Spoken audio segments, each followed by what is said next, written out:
Média. Oh là là.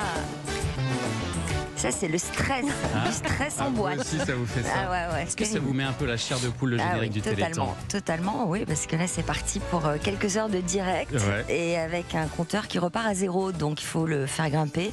Il y a une petite pression. Une petite pression. Ouais. Le Téléthon, c'est 30 heures de direct qui commence sur France 2 vendredi à 18h40. Vous serez en compagnie de Nagui une nouvelle fois. C'est votre combienième Téléthon, Sophie? Peut-être le 17e, je n'ai pas compté tout, mais ça fait plus de 15 ans en tout cas, tous les deux. Alors, vous faites plus... Alors le mien, c'est moi je suis là depuis le début et je l'anime depuis 1997. Ouais, c'est ça. Mais vous faites plus toute la journée comme une époque où vous faisiez carrément les 30 heures de direct. Est-ce que vous le regrettez ça d'ailleurs depuis faire les 30 heures? J'aimais bien cette dimension. Alors personnellement non, parce que c'était quand même fatigant, c'était un marathon, mais je trouvais que ça apportait une dimension supplémentaire parce qu'il y a plein de Français qui font des efforts physiques pendant 30 heures et je trouvais que c'était marrant de voir les présentateurs avoir de plus en plus de mal à parler. Comme va vous le dire Jean-Luc Lemoyne, j'ai pas besoin de faire 30 heures de Téléthon, mais bon. Non, mais c'est vrai que c'était quand même un marathon incroyable. Ouais. Et alors vous serez une nouvelle fois quand même celle qui fait le plus d'antennes pour ce Téléthon, parce que vous faites toute la soirée du vendredi et du samedi. C'est quand même costaud, hein. Vous devez être... Il y a une année où j'ai tout fait toute seule, avec des animateurs de France Télévisions qui se relayaient à mes côtés. On avait fait plus de 100 millions d'euros, c'était une année record, je crois. Et c'était un super souvenir, fatigant, mais super souvenir. Et alors, cette année, vous aurez à vos côtés pour vous épauler Vianney.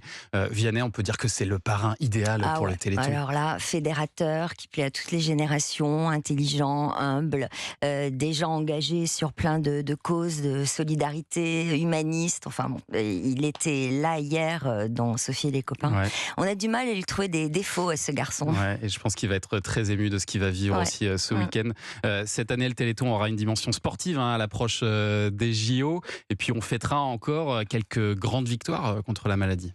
Oui, alors c'est vrai que les traitements progressent et c'est ce qui change par rapport au début où on lançait des pistes, où on ne nommait pas encore les maladies, où on ne posait pas encore de diagnostic. Et les personnes de l'AFM avaient fait le pari sur ces nouvelles thérapies, la thérapie cellulaire, la thérapie génique. Aujourd'hui, on a des résultats. On le prouvera notamment avec Ibrahima, ce petit garçon qui a été traité, qui a eu une amyotrophie spinale infantile, maladie très grave. La sienne était de stade 1. Il a été traité tout de suite après sa naissance, là où il devrait être enfermé dans un fauteuil et prisonnier de mouvement. Aujourd'hui, il marche, il court. On ne peut pas le tenir tellement il a de l'énergie. Donc, si ça, c'est pas un espoir qui se concrétise, voilà. Et puis, on aura d'autres cas avec Kelly, Léon et Ivy. Ce sont les visages de ce 37e Téléthon, avec des maladies pour lesquelles il y a des essais. La maladie de Crigler-Najjar, c'est une maladie du foie où on passe plus de 12 heures sous des lampes à UV. Il y a des essais prometteurs pour Kelly, qui a 15 ans. Une neuropathie axone gérant pour Léon, qui est une maladie très grave. Là encore, il y a des pistes de recherche. Et puis, il y a encore des maladies dont le gène n'est pas identifié. Ouais, il y a encore beaucoup de maladies qui poser un diagnostic, c'est déjà le début d'un combat. Et c'est le cas d'Ivy, qui a 4 ans, qui sera notre autre visage. Et ça fera partie des belles images de ce 37e Téléthon avec de nouvelles victoires. Alors, comme je sais que vous aimez les quiz, Sophie Davant, je vous ai préparé... Non, j'aime bien poser les questions. C'est ça qui m'amuse. Bon, je vous ai préparé un petit questionnaire ce matin, spécial Téléthon. Ce sera juste après la session de rattrapage de Jean-Luc Lemoyne qui a écouté attentivement votre émission sur Europe 1. On revient. Europe 1. Culture Média, 9h-11h sur Europe 1 tous les jours avec Thomas Hill et votre invité. Vous recevez Sophie Davant ce matin. Mais oui, c'est un bonheur de recevoir ce matin Sophie Davant qui va animer ce 37e saison, cette 37e édition. Ça y est, ça c'est pour Jean-Luc du Téléthon et qu'on peut retrouver tous les jours dans son jeu Sophie et les copains à 16h sur Europe 1. C'est contagieux. Et voilà, exactement. Et dans ce jeu, c'est toujours vous qui posez les questions. Alors pour une fois, vous allez devoir y répondre. Mais mes copains sont là aussi pour jouer avec vous. Anissa, Julien, je compte sur vous pour ce quiz spécial Téléthon. Alors d'abord, première question. Pourquoi le Téléthon s'appelle Téléthon? Parce que c'est un marathon à la télé. Marathon de la télé. Il y avait une version américaine. C'est ça. Marathon, télévision, ça fait Téléthon quand on contracte les deux mots. Je ne sais plus comment ça s'appelait aux États-Unis parce qu'ils se sont inspirés de cette version pour en créer une version à la française. Et alors, à quelle célèbre animatrice française a-t-on refusé au début des années 80 de lancer un Téléthon en France en lui disant que ça ne marcherait jamais? célèbre animatrice au début des années 80. Une animatrice qu'on regardait tous à la télévision. Dorothée, absolument. Incroyable. Je ne savais pas. Vous saviez pas? Non, je ne savais pas. Elle avait proposé déjà à la directrice de France Télévisions de faire un téléthon. On lui a dit non, ça marchera jamais ton truc. Preuve en est, on en est à la 37e édition. Bien vu l'aveugle. Quel est le record de dons au téléthon? Vous en parliez tout à l'heure. Je crois que c'est cette année-là, on avait dû faire autour de 102 ou 103 millions d'euros. 106 millions même. 106 à l'arrivée, parce qu'il y a toujours les promesses de dons, puis les gens donnent toujours un petit peu plus à l'arrivée. 106 millions, j'avais passé l'après-midi à l'extérieur, devant l'hôtel de ville.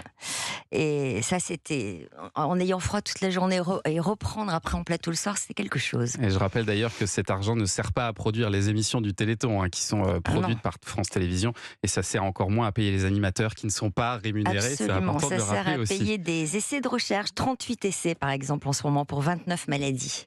Laquelle de ces stars n'a pas encore été parrain du Téléthon? Alain Delon, Michel Sardou, Gérard Depardieu ou Patrick Sébastien, à votre avis? Michel Sardou.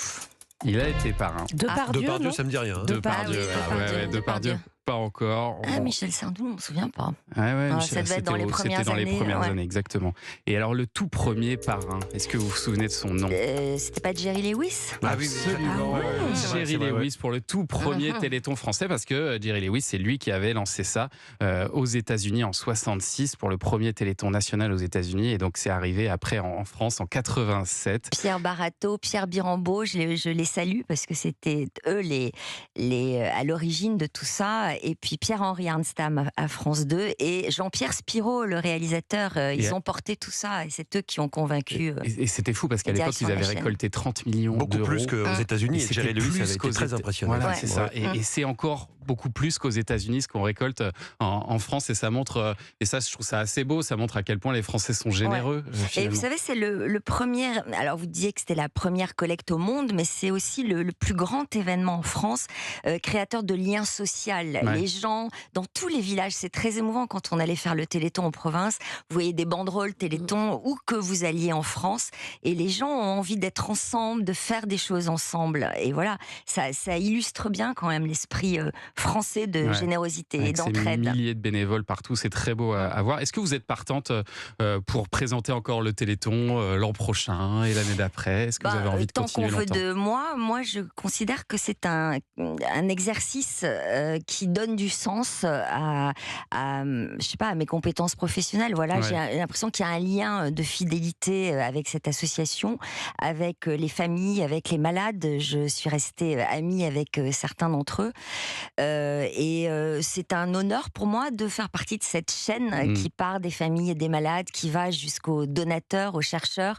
Voilà, il faut vulgariser le discours scientifique et puis il faut trouver les bons arguments pour donner aux Français l'envie de donner, de composer le 36-37.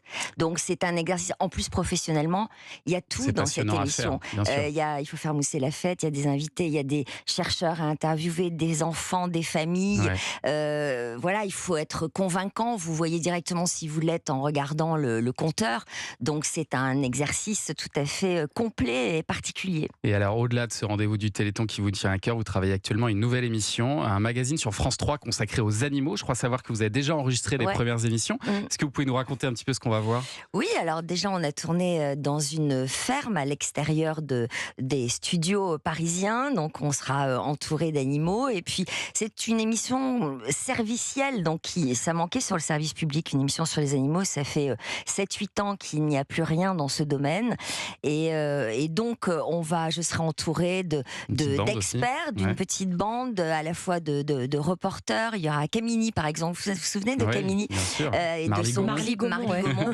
Il ira à la rencontre justement de personnes, il ira dans leur univers pour pour souligner le travail d'associations ou de personnes qui s'occupent de sauver des animaux. J'aurai un comportementaliste, un vétérinaire, on répondra aux questions des téléspectateurs et puis on s'intéressera à différents problématiques qui nous concernent tous lorsqu'on a un animal de compagnie. Et ce sera sur France 3. Ce qui représente quand même un foyer sur 2 en France, c'est énorme. Et ça arrive en janvier. En janvier, le dimanche après-midi, juste après Michel Drucker. Dans un instant sur Europe 1, la suite de Culture Média avec le journal des médias de Julien Pichenet. Et on va parler du retour de Joséphine Ange Gardien. À tout de suite.